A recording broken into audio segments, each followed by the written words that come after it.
Hello friends, welcome to the Soviet journey.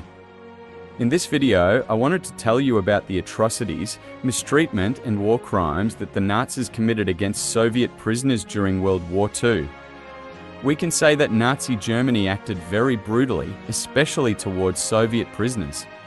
I wanted to explain these to you in detail in this video.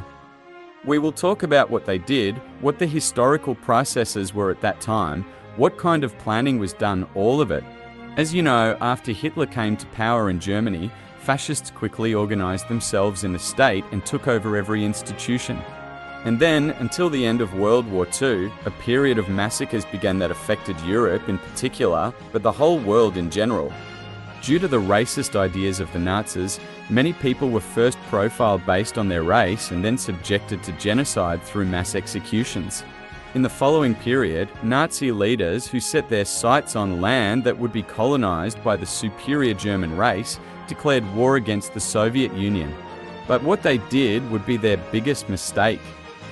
A complete massacre took place after Operation Barbarossa, launched by Nazi Germany to invade the Soviet Union. During the fighting on the Eastern Front of World War II, approximately 5.7 million people were captured between 1941 and 1945, and all prisoners were deliberately mistreated. Between 3.1 and 3.3 million people lost their lives in this brutal environment. Nazi Germany launched a war of total annihilation in the Soviet geography in order to gain living space in the eastern regions known as Lebensraum and to colonize the region. For this purpose, they prepared a plan called Generalplan OSD, that is, General Eastern Plan, and implemented policies of genocide and ethnic cleansing in the region. Due to their racist and anti-communist attitudes based on National Socialism, they followed the path of destroying the prisoners they captured during the war. Nazi leaders published many declarations in this context.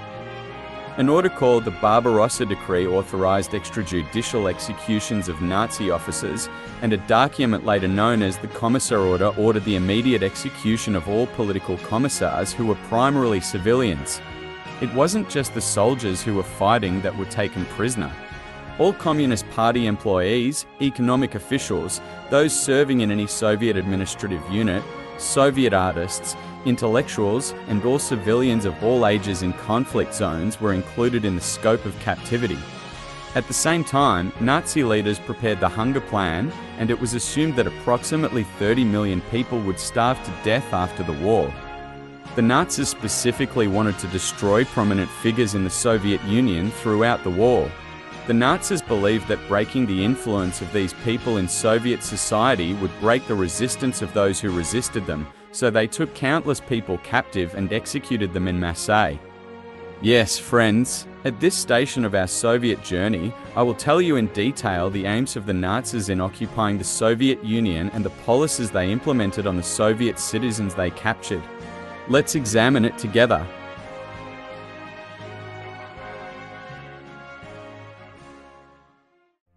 Nazi Germany made many decisions specifically for Soviet prisoners of war. Essentially, the Nazis' attitude towards Soviet people was based on the racist views of the ideology of National Socialism.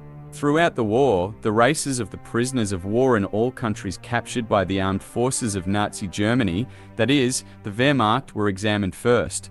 People of Anglo-Saxon origin were at the top of the Nazi hierarchy, and prisoners in this category from France, Belgium, the Netherlands and Norway were subjected to the most humane treatment. On the other hand, in line with the view expressed as Untermensch, the population of nations seen as subhuman was tried to be reduced by genocide.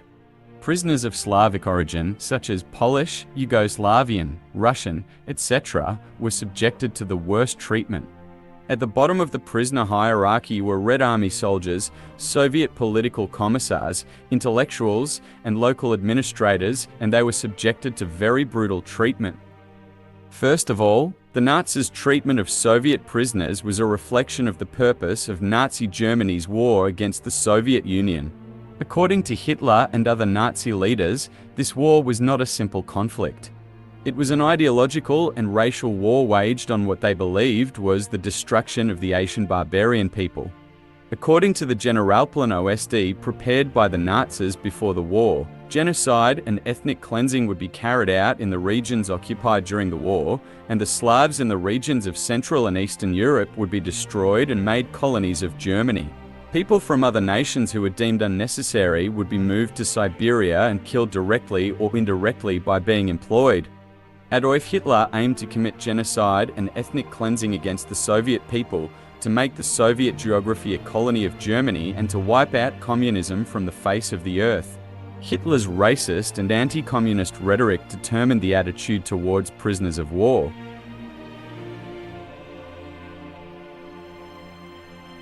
Before the operation began, on March 27, 1941, Wehrmacht commander Walther von Brauchitsch told the commanders involved in Operation Barbarossa that the war against the Soviets would be a war waged by one race against another race and that all necessary violence would be shown to win the war.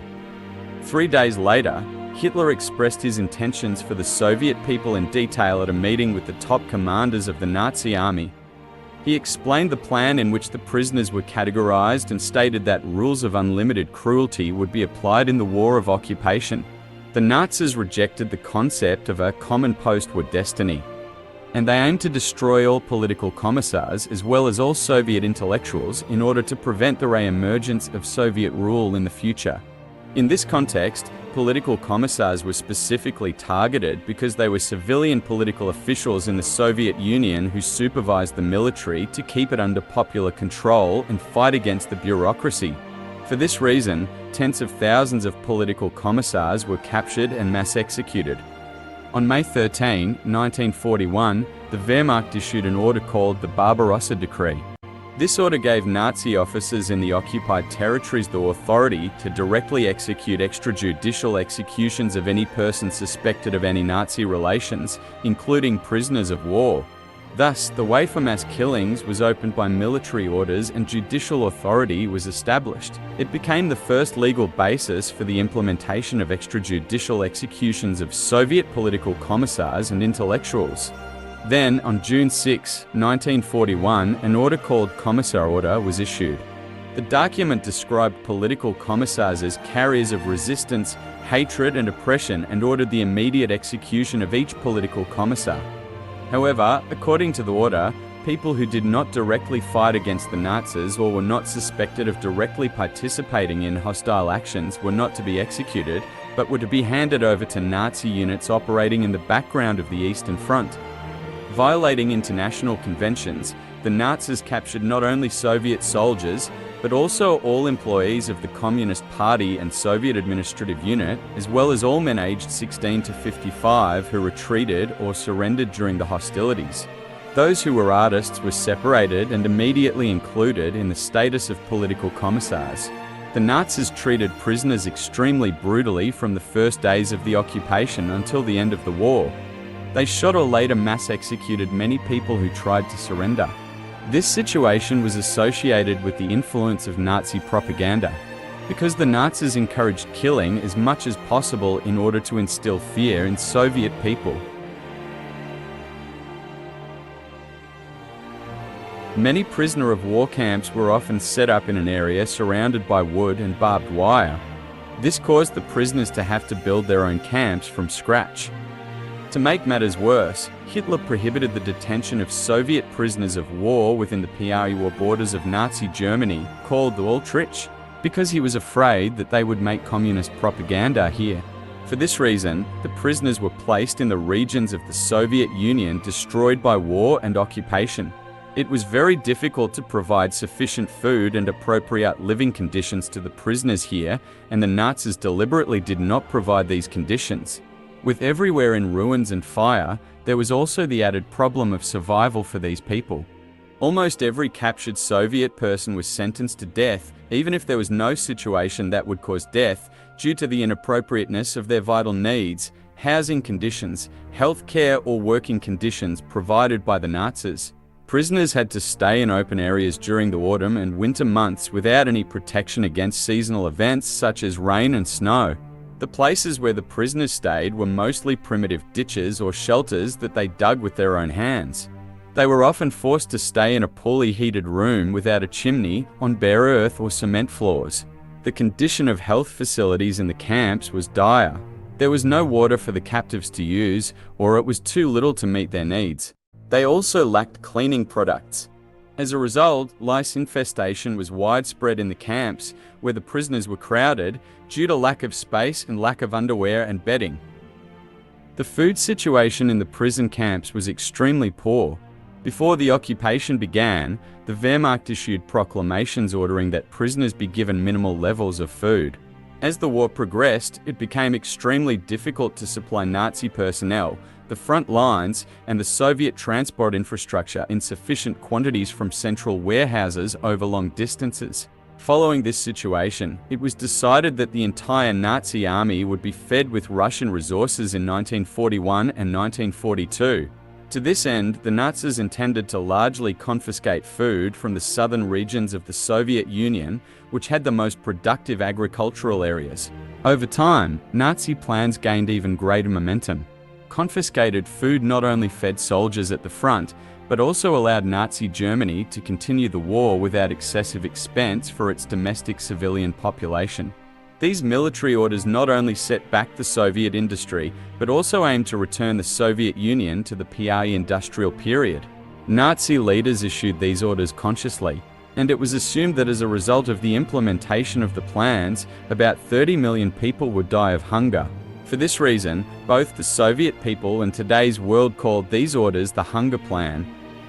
Nazi leaders deliberately expected that if millions planned to starve to death, the Soviet people would not attach greater importance to the fate of prisoners of war. The captives were given very little food of poor quality, and so the captives were forced to eat grass, bark, and pine needles as a last resort. Cannibalism also became common among prisoners struggling with hunger. The guards in the camp treated Soviet prisoners with great cruelty. They were beaten, tortured, and mistreated with batons, whips, rifles, or dogs, often on a daily basis. For example, prisoners taking kitchen waste or complaining about the crowd due to lack of food often resulted in beatings, torture, and ill treatment. In a declaration published on July 25, 1941, Nazi leader Hitlera ordered the guards to immediately use their weapons against the first signs of rebellion by the prisoners of war and to shoot the prisoners without warning. It was also emphasized that the guards' hesitation would pose a serious danger. The order clearly states any attempts to show compassion towards Soviet prisoners of war will be severely punished. Pride and a sense of superiority must remain visible at all times. Deaths in prison camps peaked between the autumn of 1941 and the first quarter of 1942.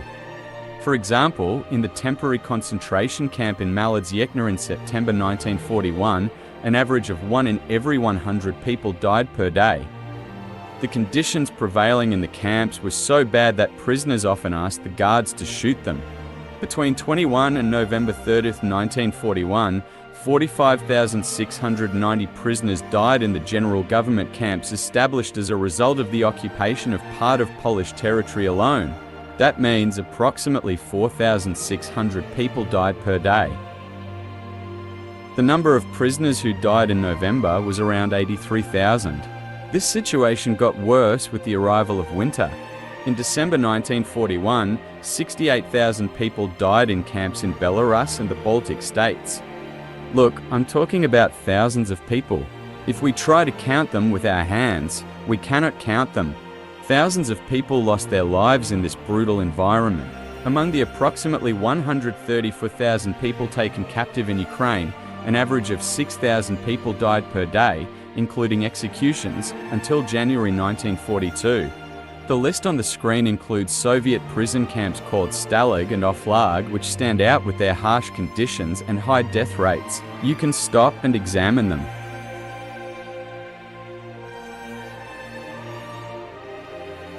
The Soviet Union has attached great importance to art since its establishment and has always increased the public's interest in art by building many cultural centers.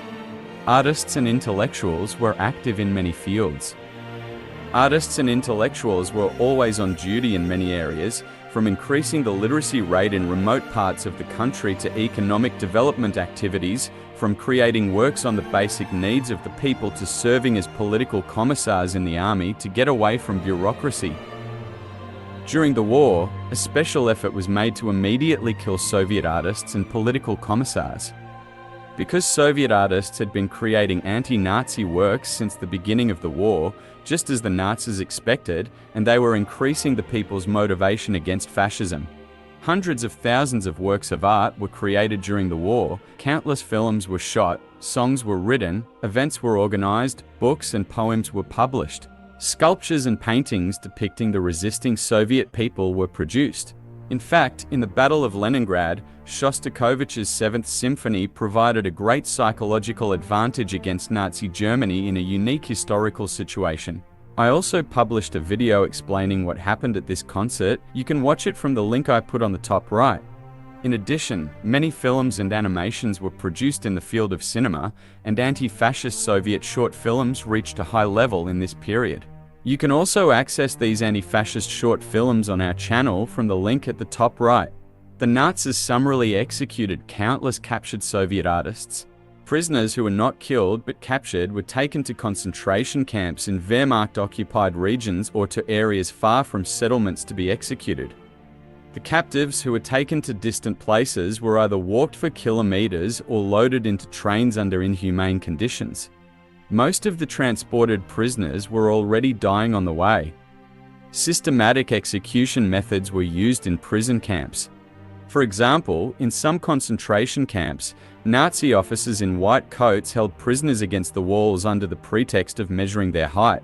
On the wall, where there was a specially designed area, the prisoners were shot in the neck by Nazi soldiers from a unit called Commando 99, and their bodies were quickly thrown into the next room.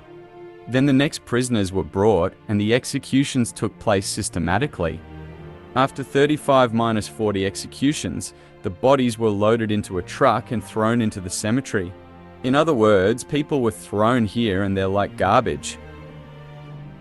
Some prisoners were not executed, but were subjected to medical experiments by Nazi doctors, and many drugs and preparations were tested by deliberate injection of microbes. The skulls of some murdered prisoners were examined in the anthropological departments of Nazi universities, where they were exhibited as a model of the skulls of those described as inferior race.